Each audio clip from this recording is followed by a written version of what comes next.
Hello. Our next presenter joins us from the NCI CIRB Operations Office. She has over 10 years of experience supporting the CIRB operations. She was involved in the pilot and implementation of the current model and in getting that model accredited. She is currently the Director of Local Operations and oversees team conducting local context reviews and the outreach team supporting the people at the enrolled or enrolling sites. Please help me welcome Laura Covington to the podium. Thank you. Thank you very much. Good morning. I will be giving you an overview of the CIRB, just a little bit of information that addresses a lot of the questions we frequently get from institutions, especially those where somebody new has just joined the team. So given that, how many of you have been with SWOG for less than a year? Can you raise your hands? Just a couple. How about 1 to 5 years? Okay, so a lot of you, if you were enrolled in the CIRB, experienced that transition period from the facilitated review model to the current model. How about over 5 years? Impressive. So I will get started with the overview, just talk a little bit about the CIRB, the background, and some general information, and then get into the policies and things that are happening now. So the CIRB was actually established in 2001, with the first review occurring in January, and that was the adult CIRB, later to become the adult CIRB late phase emphasis. The pediatric CIRB joined in 2004. The CIRB was accredited for the first time in 2012, reaccredited in 2015, and we'll have to get accredited again in 2020. In 2013, the adult CIRB early phase emphasis studies started to be reviewed, so the ENCTN and some of the early phase NCTN trials, and then the CPC CIRB was added in 2015. So this gives you the 4 boards. We have the late phase emphasis that reviews the phase 3, some large phase 2, phase 3 trials for the NCTN. You have the early phase, which, as I said, goes for the ENCTN and some of the early phase NCTN trials. The pediatric CIRB reviews all trials involving children, so they get the early phase, the late phase, and also they've added the PBTC, the Pediatric Brain Tumor Consortium studies, to their purview. The Cancer Prevention and Control CIRB reviews the NCORE trials, and that includes the Cancer Care and Delivery Research trials, as well as the DCP Phase 1 Consortia. This gives you an idea of how the volume has increased over the years. We were averaging about 15 studies a year back when it was just one board. Now we're pushing 60 to 70 studies a year, and this is including the umbrella trials, MATCH, LungMap as a single trial and not as many as sub-protocols as they have. So there's actually more protocols being reviewed, but this captures those as one study. This is a map of the enrolled signatory institutions, so these are the ones that have entered into the agreement with the CIRB. They also cover their component and affiliate institutions. The map actually doesn't look that different, just the dots are a little bit more dense when you add the component and affiliate institutions, but that's basically the distribution of sites that are enrolled in the CIRB throughout the country. So the total number of institutions enrolled in the NCTN has increased greatly over the last few years, and we're very excited to report that all of the groups are at 90% or higher. SWOG is at 92%, so only 8% of the sites haven't enrolled. We have a little over 100 that need to get in. So is anybody here from an institution that's not enrolled? We have a booth. We'll be there this afternoon and tomorrow. We'll be in some of the sessions, but if you want to stop by and say hi and just ask some questions, we're more than happy to talk to anybody who is either new or not yet enrolled and to help answer questions. So the CIRB structure Has the CIRB responsible for that initial review, continuing review, and amendment review? So they're doing the standard IRB reviews. They're also now doing the local context review for the enrolled institutions, and they are reviewing both trial-wide and locally occurring potential unanticipated problems and serious or continuing noncompliance. The biggest thing that remains is the institutions responsible for the oversight of the research at the enrolled institution. So even though the CIRB is doing this regulatory IRB review, there are other things that your local IRB was doing potentially that aren't part of the regulatory IRB criteria, and those things need to continue through some mechanism at your institution. They also need to make sure that there's adequate staff and resources. They have to identify and report the locally occurring unanticipated problems and serious or continuing noncompliance. HIPAA is still a local institution responsibility, and should somebody either be a prisoner or become a prisoner, that is still your local institution's responsibility as well. So local context, we get asked a lot, what is local context? And it really is those things that when you're doing this research that are specific to your institution, in your state, in your region, with your population. So what we're trying to get at when we're collecting your local context information is what is it that your institution does for your people, for your population? What's your consent process? What type of resources do your investigators have? What kind of training do you have? How do you manage conflict of interest? So these are captured on 2 annual forms, the annual signatory institution worksheet and the annual principal investigator worksheet. So these are the 2 things that basically establish the processes of a PI within the institution. So some of these roles, I'm saying a lot of words. So we have a nice little table. And these are the things and the roles that we identify mostly when we're talking about the review process. So the study chair is the one that's responsible for submitting the study to one of the 4 boards, the late phase, early phase, pediatric, cancer prevention and control. And they're the ones that the CIRB communicates with to get that initial protocol approved and any amendments approved and to make sure continuing review gets done. So all of the CIRB's communication is with the study chair. And when you access those letters on the CTSU website under the CIRB Documents tab, you'll see that all of them are addressed to that individual identified as the study chair. Different groups, different networks use different terms, but we just say study chair at the CIRB. The signatory institutions, the one that's actually enrolled with the CIRB and has the responsibilities as outlined in the Division of Responsibilities when they enroll. All institutions need at least 1 primary contact. There can be more.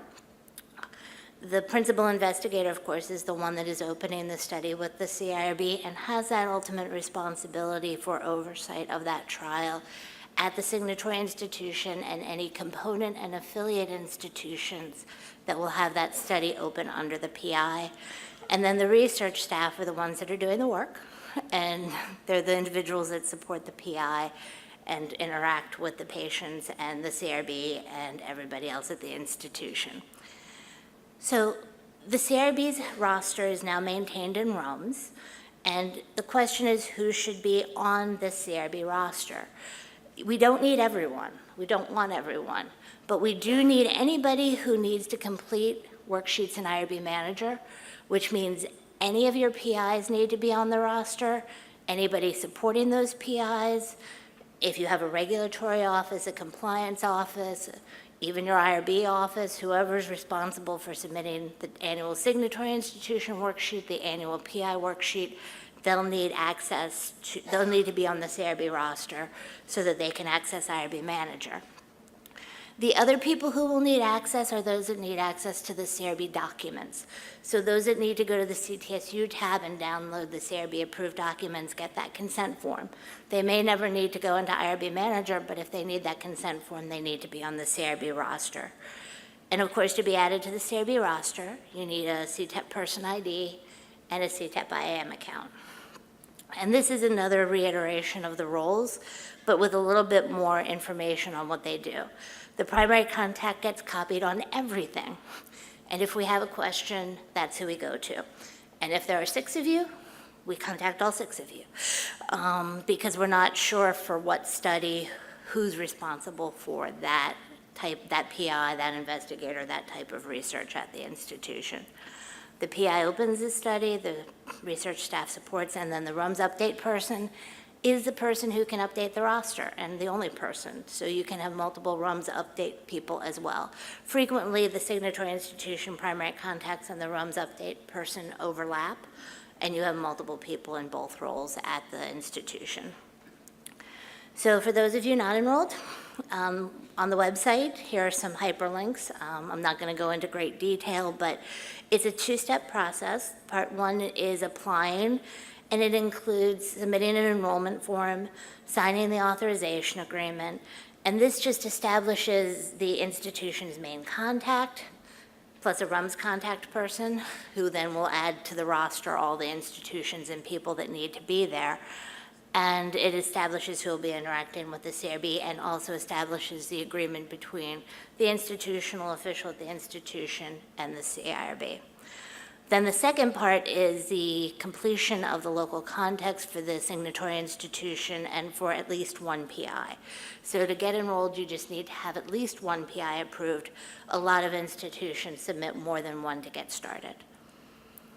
So after enrollment, your updates are made by the RUMS update person, and we have some quick guides on the website. I'll be doing a walkthrough with some screenshots of the website later, but it'll give you a hyperlink when you can access these on the SWOG webpage to give you direct links to finding out how to do these updates.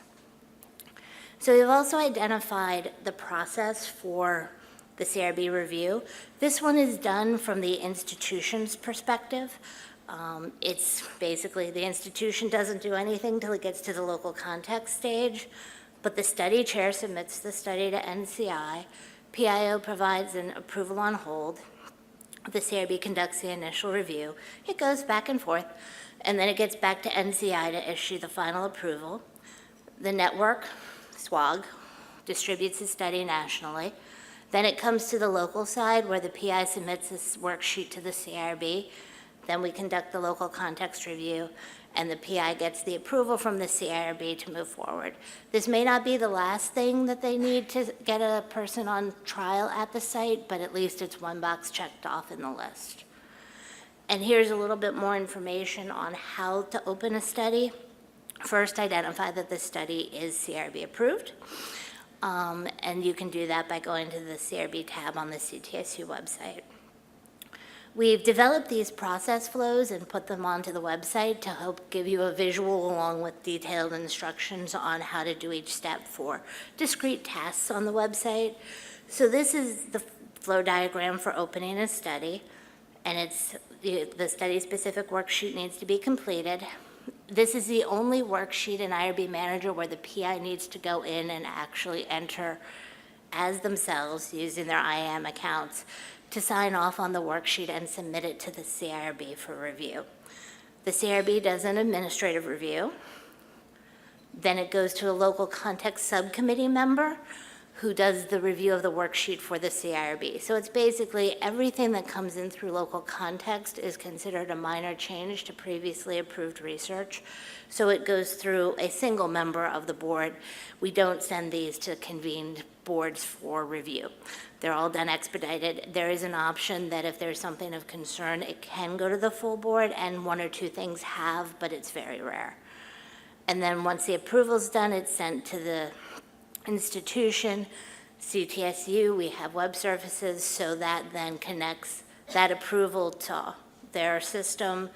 It'll show up that you have the IRB approval, get the box checked. So just a little bit more on the CIRB website. We released this June 15th, 2017. We spent a lot of time trying to get feedback from usability experts, from you. We did focus groups with some of you. We asked questions. We did a survey a couple years ago. We wanted to make sure that when we redesigned the website, we were giving the sites what they needed to find the information they were looking for. So hopefully we succeeded. The biggest thing we did was we took the information that had been under a variety of tabs and focused it to the user. So for institutions, that's for you. That's where you go to find the information you need. For networks, that's where the SWOG or ECOG Akron or COG members go, the groups, the main offices, go to get their information about how they interact with the CIRB. And then there's an area for board members, and this is for current board members and future board members, so people who would like to be board members, to get information about what it is to serve on the CIRB and the types of people and experience the CIRB is looking for new members. When we released the website, we also released an application for people to apply to become members. We got almost 100 responses. It was very, very overwhelming and very good. We were very happy to have that response, and we've been going through them, contacting people, and I think we're almost to the point where we are ready to identify new members and rotate other members who have been on the board much longer than their original term was supposed to be, and we're planning to do this annually. So this is something that we're going to do pretty much every summer with the reaching out to get applications for members. So this is the institutions page. As you'll see, there is a becoming a signatory institution. So those are for the ones out enrolled. If you want to become a member or enroll, that's where to go to get started. Then there's the quick guides. And we had quick guides on the previous website, but not nearly as many. And what we wanted to do is provide single topic, focused, directed information so that you could find what you needed in one place. This is the topic, this is what I need to know, and this is where I go. So that overview that I showed you is the first item under the quick guides. There's also, for those sites that are in the DCP consortia, there are a couple of exceptions. So we put in a quick guide for those. Then we get to managing a site. So these are the quick guides related to establishing local context and interacting with the CIRB, not on a study-specific level, but on a site level. So it's focused on that annual signatory institution worksheet, the annual principal investigator worksheet, as well as rostering. The managing a study is what happens on that study-specific level. So opening the study, completing that worksheet, audit findings, so reporting potential unanticipated problems and serious or continuing noncompliance, as well as closing the study. Special considerations for now are pediatric. We're hoping to expand to include some adult special considerations, but we started with the assent requirements and the assent waiver for those pediatric populations. It's also relevant to adult trials should you open one of the AYA, the adolescent and young adult trials, and find out that even though adult is your focus, you're getting these people that need to be assented and potentially could need an assent waiver. So the other thing that we added, which I didn't do a screenshot of, is a search feature on the website. We were very excited. You can't search 2-letter words, but you can search 3-letter words, and it gives you a nice listing of any topic, any term you look up. So if you can't find it through the normal navigation, if it's not something that's popping for you, you can search and see if there's anything related to the terms of interest available on the website. So now I'm going to talk a little bit about some upcoming policy changes. So the NIH single IRB policy is effective in January 25th, 2018. We expect this will actually be the effective date. They pushed it back twice already from the original effective date. This is a new policy for NIH requiring single IRB for multi-site research. If you're not enrolled in the CIRB, you should start the enrollment process now. If you're already enrolled, you're ahead of the game in terms of that requirement when the policy goes into effect, and for these trials coming through the NCTN, that you'll have to use the CIRB and the NCORE.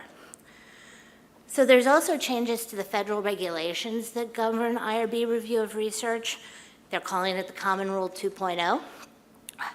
It's supposed to be effective January 19th, 2018. There has been a posting without very much detail on OMB's website requesting an extension, but to include some of the things as of January 19th, 2018, that are part of the regulations, but not everything. So we'll see how that evolves. The changes to the sites are limited to central review, so you shouldn't see much of an impact on the local side in terms of questions on the study-specific worksheets or the annual signatory institution or annual PI worksheets. Now, there is a new NCI consent form template. There were updates last night, but Andrea mentioned that it was posted on CTEP's website, and it is there. So if you want to take a look and see what that is, that will go into effect no matter what they do with the Common Rule 2.0 in January. But you may want to look at the boilerplate language that your institution uses just to see if there's anything there that no longer works with the revised template or is now covered in the revised template, and that you would only use it for things that were approved under the previous template, but you won't need it going forward. So translations have been a topic. The policy that the CIRB has for reviewing translations, either trial-wide or for a specific site, is that we need an English version, the translated version, and a certificate of accuracy and a date that ties it all together so that we can verify that that certificate that you're giving us is for the English version and that Spanish version matches the English version. This is for things like consent forms, locally developed assent forms, your local short forms, patient diaries, things like that that you're translating. Now, there is a bit of a difference in terms of quality of life and patient-reported outcomes. So if you have a validated quality of life instrument, you don't need a certificate of accuracy, but you also can't do a local translation of it. So those validated instruments, if they're validated in English, they need to be validated in whatever language you're using. And if the protocol requires that a quality of life instrument be used for a protocol, then the CIRB will actually be requiring that the protocol address the eligibility, and that included in eligibility will be that only people speaking this language, or this language, whichever the QOL is available in, will be eligible, and they also need to let you know where to find that quality of life validated translation. And if they don't have it in Chinese, if it's a mandatory instrument, quality of life, then you wouldn't be able to enroll people that speak Chinese. But if you have an optional study, you can still enroll them in the main protocol, you just wouldn't be offering them this quality of life optional study because the translation's not available that's validated. And then the last thing is short forms. A lot of institutions have approved short forms, and they will get to continue to use them. This is expanding what the CIRB is making available. CTSU will actually have a bank of short forms. I believe it's the 10 most commonly spoken languages in the US, except Spanish, because they do the Spanish translations of the consent forms for most of the studies. But there'll be a bank of short form translations provided on CTSU's website. They'll be approved by the CIRB, and institutions will be able to use them. So if you don't have an institutional short form policy, the CIRB is going to be providing a template of the types of things you should include in a policy. Not necessarily a policy, but a guidance to make that policy, so that you can have that available.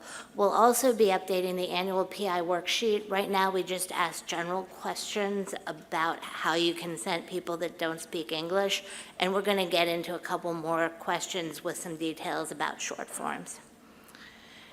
As always, our help desk is available. You can call or email. If you know the person you want to talk to, you can ask for them by name. All institutions have a local context coordinator assigned to them, so if you don't know, you can call and ask the name of your local context coordinator, and then you can develop a relationship with them. Thank you very much.